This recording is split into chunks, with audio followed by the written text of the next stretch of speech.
The X-Zone radio and TV show is largely an opinion talk show. All opinions, comments, or statements of fact expressed by Rob McConnell's guests are strictly their own and are not to be construed as those of the X-Zone radio and TV show or in any manner endorsed by Rob McConnell, Relmar McConnell Media Company, Talkstar Radio Network, its affiliated stations, or employees.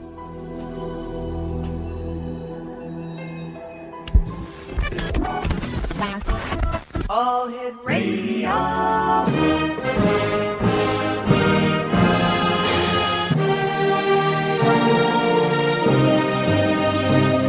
Welcome to the X Zone, a place where fact is fiction and fiction is reality. Now, here's your host, Rob McConnell.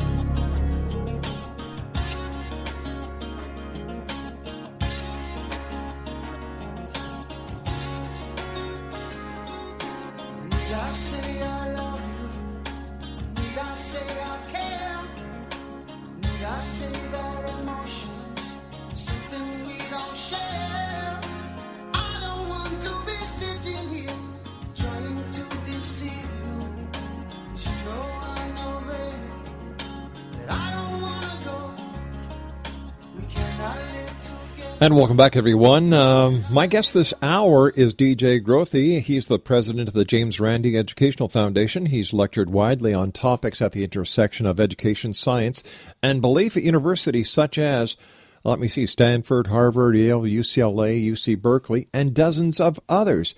He's a former professional magician, and he has a special interest in the psychology of belief and processes of deception and self-deception. Joining me now is DJ Grothy. And DJ, welcome to the X Zone. Well, thanks for having me, Rob. Look forward to our discussion. DJ, can you let our listeners know what the James Randi Educational Foundation is? Well, the foundation, we call it the JREF, the James Randi Educational Foundation, is a nonprofit educational outfit that's founded by the social critic and magician James Randi something like 15 years ago. And our team at the JREF, we work to advance critical thinking and skepticism about untested claims, really about the paranormal, about pseudoscientific claims, and we're inspired by Randi's decades of work in this area. So he's a world-renowned magician, and he's applied his background in magic to investigating and can I say debunking some of the more outrageous paranormal claims out there. And there are many wild and imaginary paranormal claims out there being made each and every day. And you know what? When we look at the reality of it, in my opinion, the Internet has a big part to play in this. I think it does, and one thing we've found since the 70s, since the contemporary worldwide skeptics movement really got started with folks like Randi and Carl Sagan and Isaac Asimov and others, at that time it was the media and book publishing that fomented a lot of this belief. So there were claimants out there in the 70s like the Israeli psychic Uri Geller, who was famous because of TV appearances and books out there. Today, belief in the paranormal is inspired a lot by online communities, sort of echo chambers, where believers report experiences to other believers, and it kind of just builds. And, of course, not just the Internet, but cable television, I think, has a lot to do with it as well. You look at the History Channel, Discovery Channel, Sci-Fi, there are a lot of shows purporting to reveal truth about the paranormal when a skeptic like myself might think, well, a lot of it's just produced to garner ratings. Exactly. I agree with you, because the so-called reality shows are anything but real. And there's a lot of... especially when it has to do with topics like psychic kids or haunted houses or cryptozoological topics like Loch Ness Monster or Bigfoot. That sort of stuff, or this new show, one of my favorite in this category, about ancient aliens, which begins every segment with an audacious claim and then followed up by the question, but what if this were real? And it really seems to be appealing to the least common denominator when it comes to TV viewers. I think these subjects are worth investigating. They're very important, and they have big implications for how we see ourselves and the world. And I wish that people who peddled this sort of stuff would take the topic so seriously that they wouldn't just be the equivalent of a sideshow barker, but instead really be serious about getting into these claims.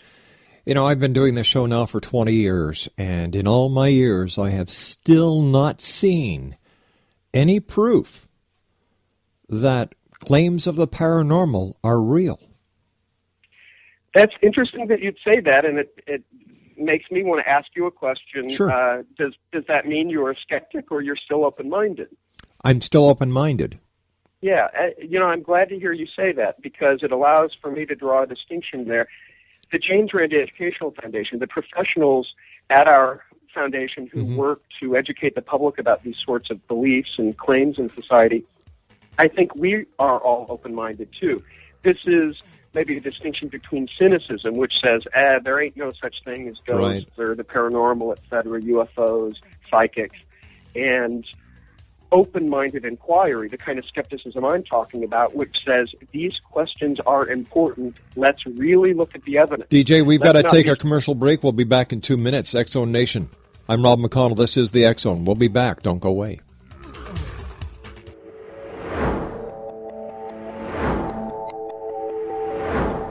Have you exhausted all traditional means of healing without success?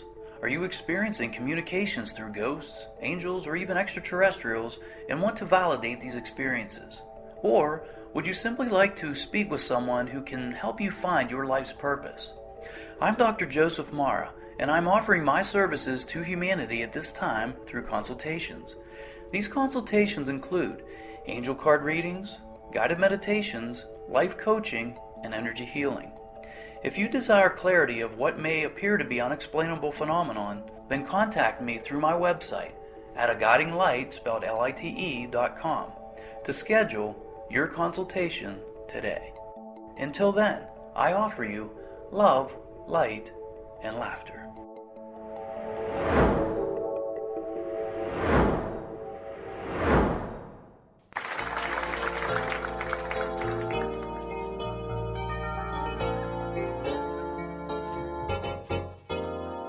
Well, I just got back from Roswell, where the aliens have been. And if you ask the feds the cause, well, they'll only lie again. Now I'm hunted by the gumshoes, and I'm wanted by the cops, 'cause they think that I might be the guy making circles in the crops. And I know that there's a conspiracy from the voices in my head. Elvis lives, that's clear to me. It's McCartney who is dead. And if the Mars men should come again and take me, I will go. I will take a trip on their rocket ship. God bless the UFO.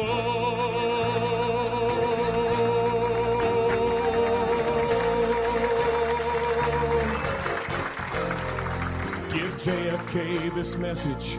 It's the Cuban Army's fault. And I know that Dave Koresh is alive inside a vault.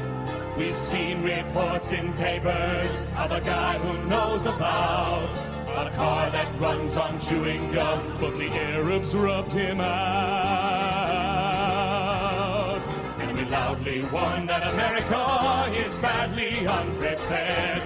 With the Cold War through, we need something new that can get you good and scared. Do you wonder just who is warning you of conspiracies today?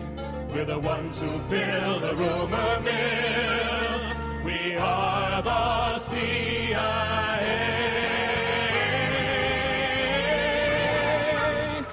Explanation, DJ Grothy is our special guest. He's the president of the James Randi Educational Foundation. The website is www.randi.org. That's RANDIORG. Why do you think in today's society, with all the high-tech gadgetry that we have at our fingertips, DJ, that the paranormal seems to be growing with, as a fascination for so many people? I think two factors. One, these are eternal questions, so they won't go away just because new science, new technology is on the horizon. These are questions that are, in some sense, really at the core of who we are as people. Ecclesiastes in the Bible says eternity is written in the hearts of men. Well, these questions are kind of basic to our nature. What happens when we die? Can we communicate with deceased loved ones? Is there anyone out there? Are we alone in the universe? These are big questions.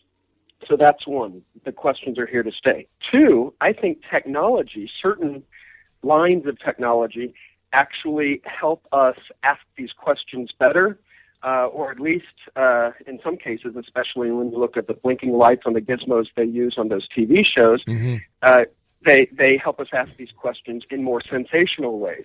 So rather than just listening to a so-called psychic intuitive to see if your ghost is haunted, you get out your night vision camera, a product of great technology, technological advances, and you look at the blinking lights gizmo, and it just feels more scientific, therefore maybe a little more credible. It's not as easy to just say, oh, this is a person's religious belief. No, it has the air of science with it. So there's those two factors, I would guess. Something that amazes me is you get these ghost hunting shows that go around to all these haunted places. They're there during the daytime. They don't see any ghosts, and yet they put night vision goggles on at night to see the ghosts. Now, isn't that counterproductive?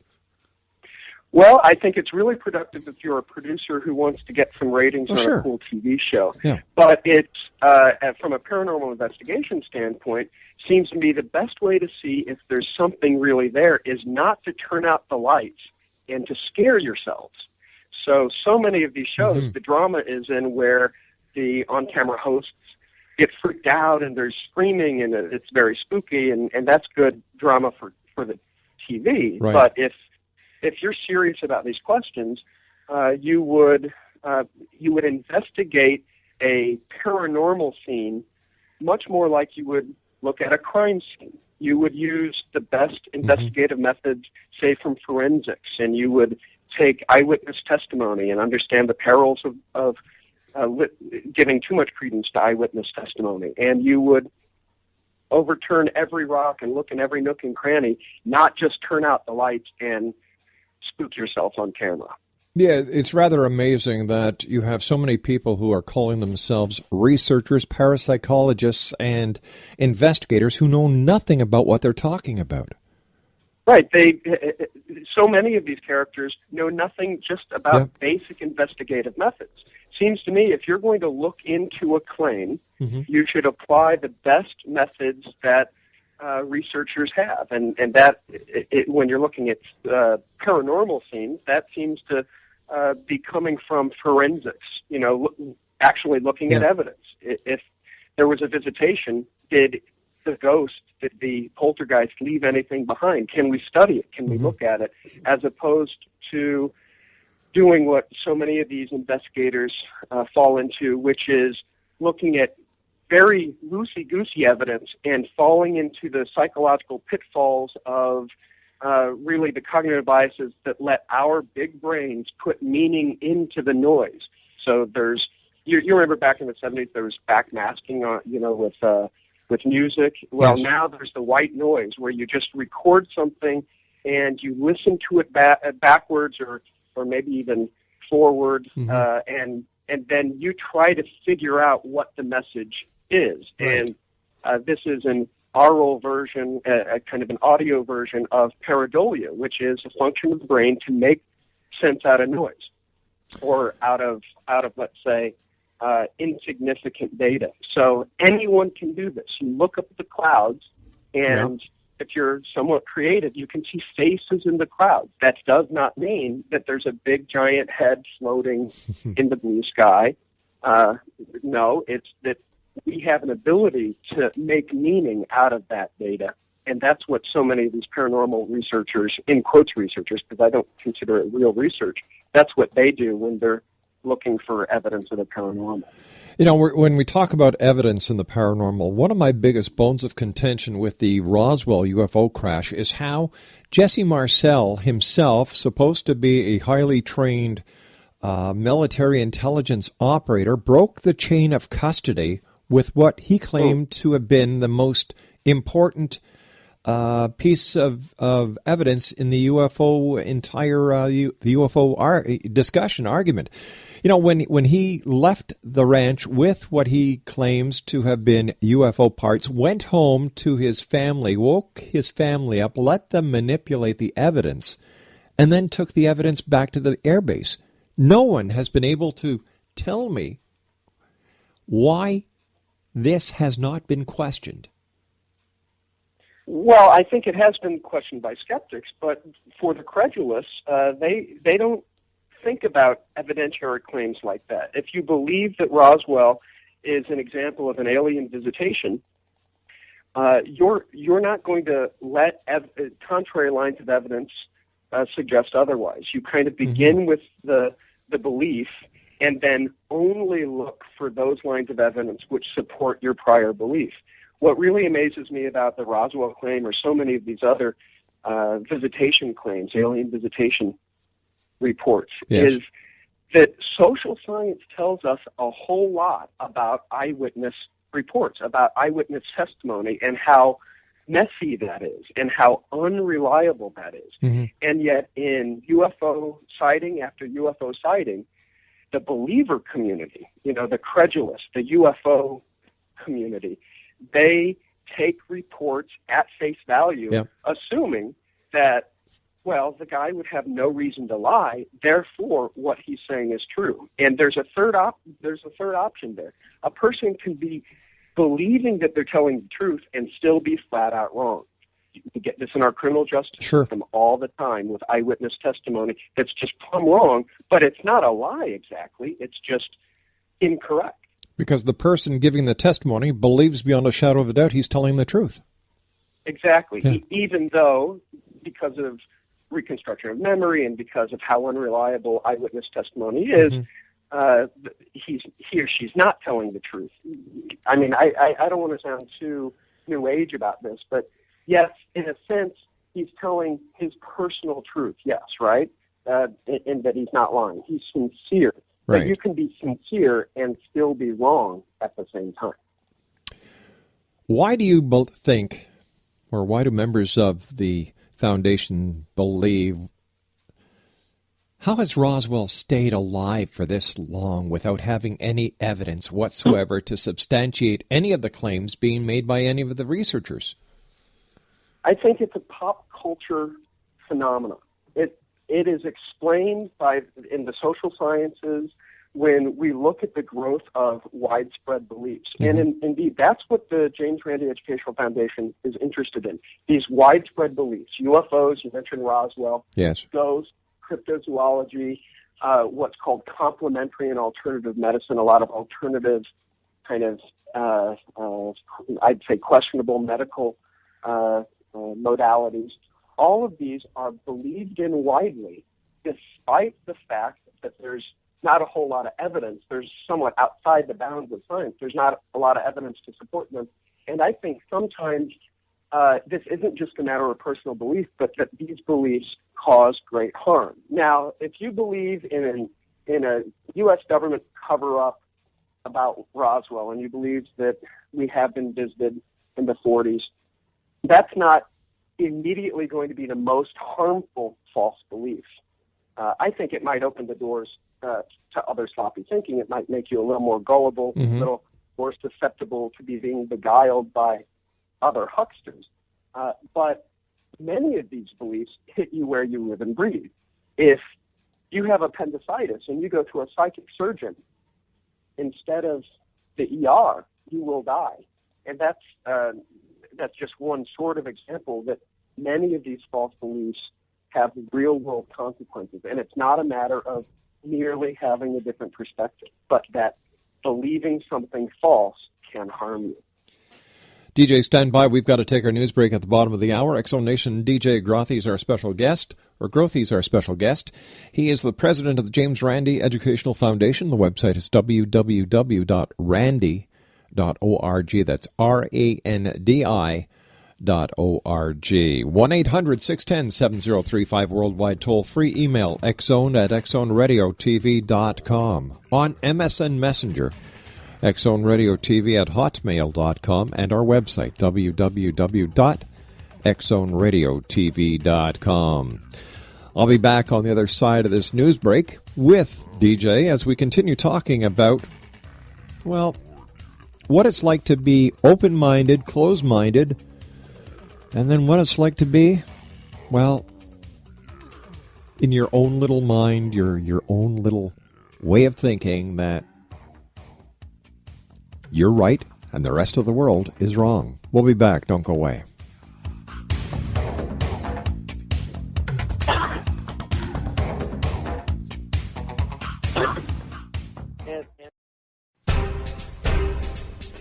Back in Victorian England, a famous theologian posed a perplexing riddle. Why are the two top personalities in the Bible tagged with the numbers 7 and 11?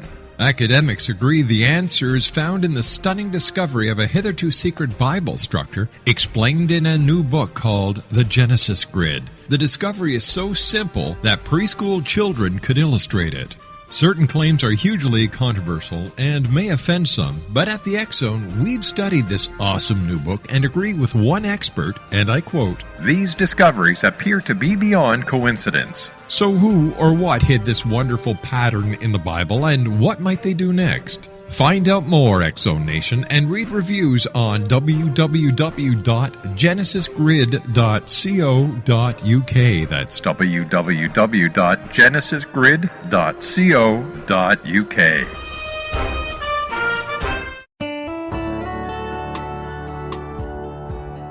Are you or is someone you know struggling with addictions, depression, anxiety, relationships, low self-esteem, lack of confidence, grief, success, and prosperity? Do you know that your subconscious belief plays a big role in the outcome of your hard work? We can help you permanently change the beliefs that may be the reason for your struggles and failures. We care about getting you the return on your investment and the results you are looking for. We can help you be free of the limitations of your past and in realizing your highest potential. We work with people by phone and Skype. For more information, visit us at www.ritasoman.com. That's www.ritasoman.com.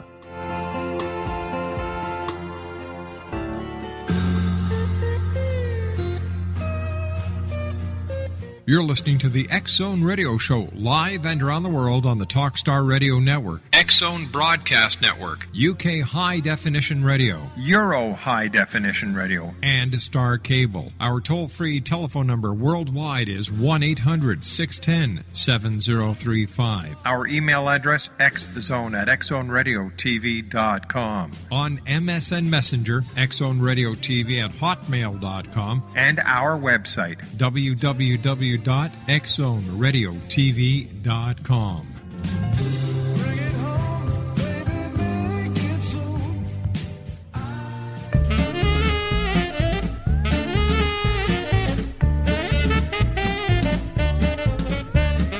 I made love to an alien near Roswell last night. We strolled along together in the pale moonlight. I had a funny feeling that something wasn't right. I made love to an alien last night. When she gripped my hand, I was feeling mighty fine, but her fingers with mine would not intertwine. When I bent down and gazed into her eyes, they were big as donuts and blacker than the sky. Welcome back, everyone. DJ Grothy is our special guest. He's the president of the James Randi Educational Foundation, www.randy.org. DJ, in your opinion, what is the most dangerous scam out there that people are being taken in by? Well, I think it's hard to rank them, but one that I focus on, partly because of my own background as a magician and psychic entertainer, and because I've seen firsthand the harm these beliefs can cause, it would be belief in psychics and spiritual mediums, psychic advisors, and when people go to them for big problems they're facing in their lives. That's one I focus on. Although it should be said, the Randi Foundation, our attention runs the gamut through all of these untested, unsupportable claims, and we especially focus on the kinds of beliefs that we think cause measurable harm. You know, we've had psychics on the show before. We open up the lines, and people always call in with the same questions: romance, employment, money. That's it. They're always the three same questions. And my question to these callers is, well, are you looking for a new job? Are you looking for new love? And are you doing what you can on your own to increase the money that you want? It's that simple. Like, why do people have to go to somebody on the outside to find out whether or not they are going to achieve their goals? Is there any psychological explanation for this, DJ? As a matter of principle, that's one reason I bristle at this whole psychic advisor industry, really. It's that believers in those advisors, they give up a whole lot of personal responsibility over to someone who's not really qualified to give that sort of advice. Your question about is there a reason why people tend to always seek advice for the same sorts of things? Well, I believe that fact is well capitalized on by a segment of professional psychic advisors. If you know, and it's a numbers game, that the woman walking through your door in your psychic advisor shop, your astrology den or whatever it is, if you know that they're going to ask the same sorts of questions, you can typically give the same sorts of answers. And indeed, this is one of the methods that we've understood that psychics often use, a set of psychological tricks to say the same sorts of advice to everyone. And doggone it, if the same sorts of advice to everyone doesn't generally apply to everyone, not specifically, but generally. And that's because we are all people. We're all human. We all experience the same sorts of ups and downs in our lives. We all have money problems typically, or relationship problems, career questions, health issues. And that's one of the things that that really gets me going so much about these psychics, is that they prey on those natural life cycle kind of human experiences and the vulnerabilities that we all have in those various areas, and they prey on those insecurities in order to make money. Now, I'm not saying all professional psychics do that. There are categories of these psychics. But I think by and large, professional psychics use these same sorts of psychological tricks in order to appear to be connecting with the spirit world and giving specifics when instead they're just saying the same sorts of milquetoast pablum to everyone about the same typical sorts of problems we all experience. In your opinion, DJ, is there such a thing as a real psychic? Well, I think I'd have to say yes and no. And all right. I know that sounds a little complicated. I'll unpack it. So there are people who really believe they're psychics, but I don't believe, and in the decades Randy has investigated these sorts of claims, and the years I've been involved in skepticism and science education, there's never been any evidence to support the claims of the professional psychic. Now, that doesn't mean that they're all frauds, but I think even if they're not all knowing frauds, we've never found any evidence to suggest that any of them are real. There just hasn't been any compelling evidence. And by that, I mean maybe not every psychic knows that she's deceiving people, but if they don't, even if they don't know they're deceiving people, they're then deceiving themselves. They're using psychological tricks, friendly advice. I think there is a category of professional psychics who knowingly scam people. There's actually literature and training materials for a subset of professional psychic advisors that teach you how to cheat people out of money by inculcating these false beliefs. Wow. But I don't think they're all that cynical and that abusive. Some of them believe that God gave them a gift and they're just trying to help people. In one sense, that's even more insidious to me, because they believe they're helping people when, if you look at the evidence, they're actually causing a lot of harm. Even the psychics who believe their abilities are real, they're causing a lot of harm. My question to psychics in the past have been, well, if you're gifted, like you say you are, how come you've never picked the winning lottery numbers? You haven't been able to make a small fortune on the stock market or find a gold mine. And the patented excuse is we cannot use our gift on ourselves, only to help others. Right. There are some brilliant, I think, impressive justificatory schemes that psychics present when challenged with common sense questions like that. Sometimes they say, well, God gave me the gift not for personal gain. Well, if not for personal gain, why are you charging people? Exactly. God gave me the gift not to make money, but to heal people, help people in their lives. Well, I think there are just some common sense criticisms of those sorts of justifications. Recently, you led a group of zombies to confront celebrity psychic James Van Praagh. Now, what's so bad about what he does, and why did you decide to confront him in the way that you did? James Van Praagh is one of the most prominent, we say, celebrity psychics. By that I mean not just someone who's offering advice, but someone who's become sort of rich and famous doing so. Sylvia Brown's in that category, the TV psychic John Edward, another one. What those three in particular and a few others purport to do is not just give psychic advice, which is often just, not helpful and sometimes harmful. They go even further. They say they are communicating with deceased loved ones. So you spend $100 or $300 to go to a James Van Praagh spirit circle, they call them, and maybe you've just lost your father or your child, or you're about to die. When we were there, we saw a woman who was in late stages of chemotherapy, and she was missing her hair, and she was looking for answers. The reason what James Van Praagh and his ilk do, the reason what they do is so offensive to me is because they are taking advantage of the grieving. Yeah.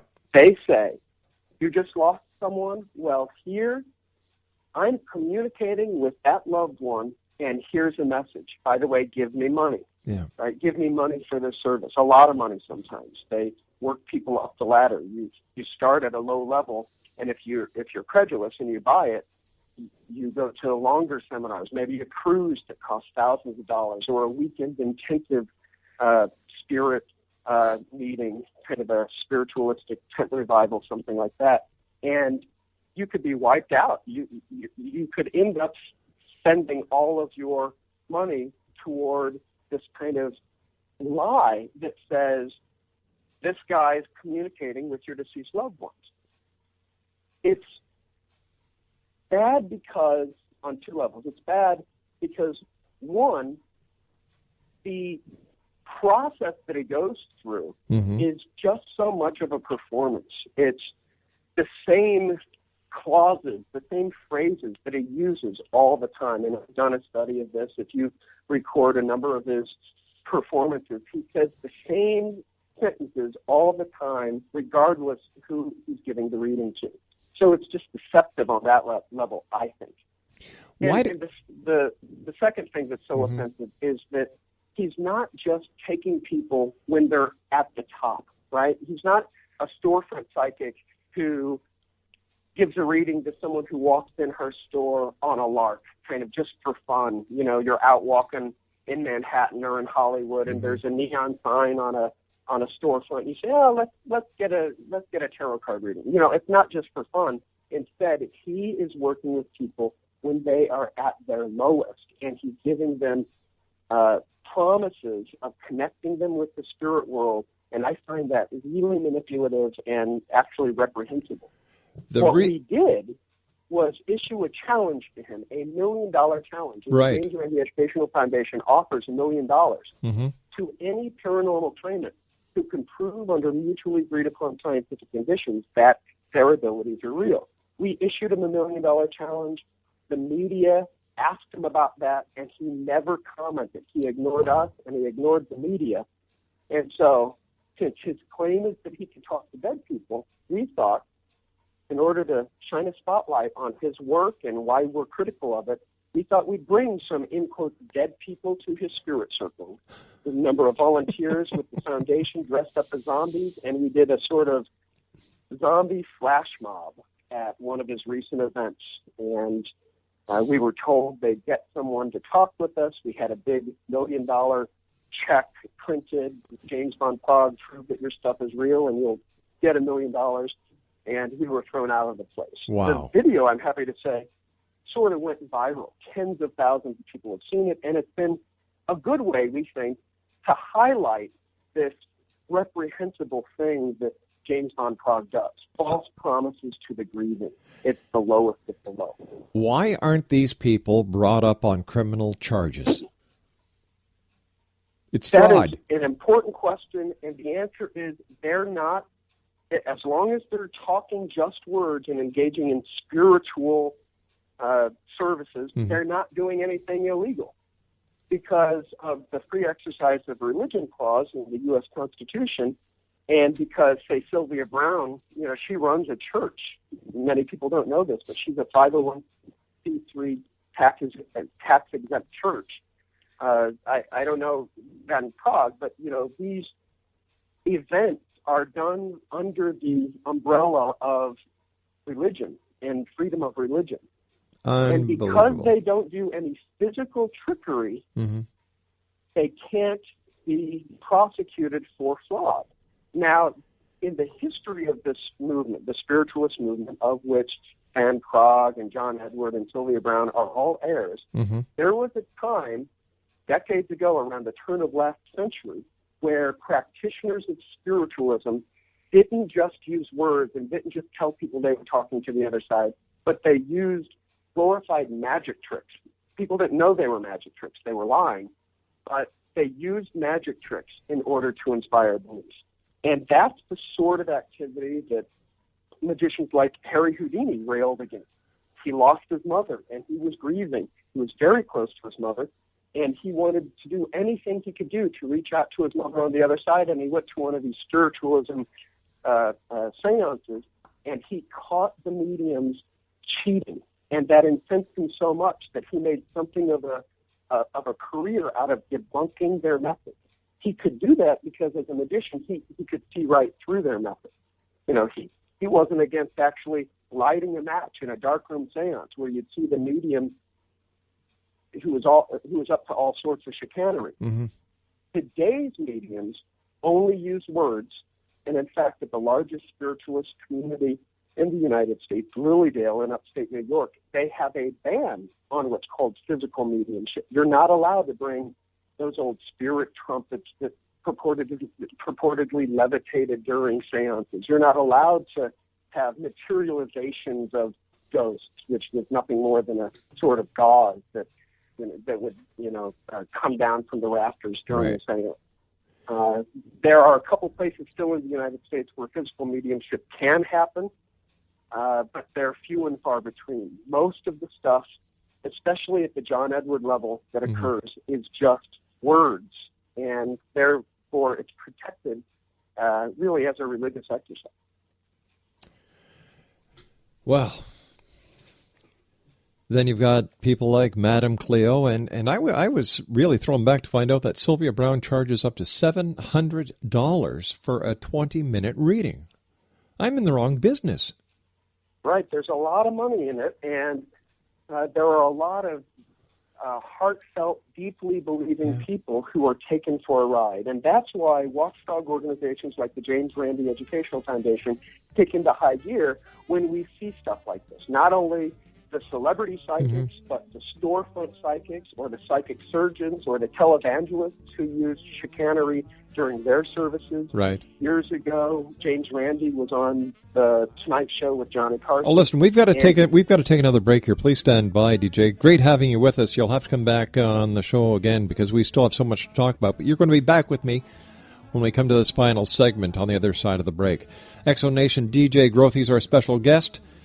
www.randy.org. Don't go away.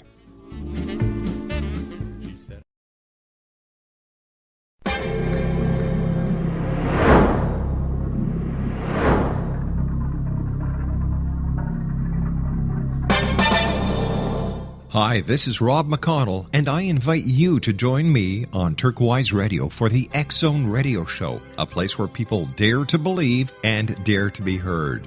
After 21 years of paranormal TV and radio, thousands of celebrity interviews, and millions of worldwide supporters, I am very excited to bring my show to Turquoise Radio, where together we'll investigate the world of the paranormal to the science of parapsychology and all topics in between. Check out the website at turquoiseradio.com for showtimes. The X Zone Radio Show with yours truly, Rob McConnell, on Turquoise Radio.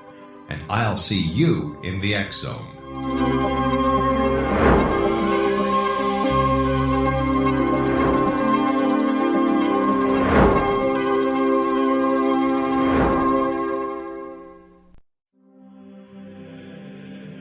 Rob McConnell here, presenting an overview for Nicholas Paul Jennings, author of a fascinating book, Amen. It presents facts revealed by Egyptologists, facts that enable us to understand why Amen is the beginning of creation of God. It provides recommendations for religious leaders of the major religions to unify their beliefs and teach the Word of God. Love one another.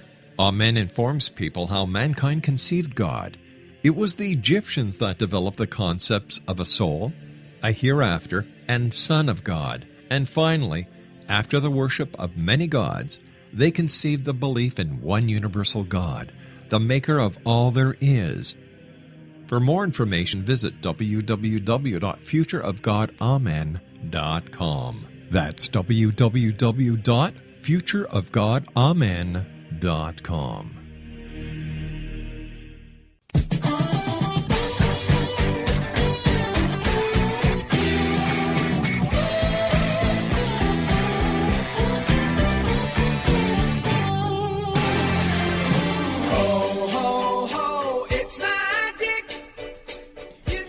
Welcome back, everyone. DJ Grothe is our special guest. He is the president of the James Randi Educational Foundation, www.randi.org. And here's something, DJ, that a lot of people do not know.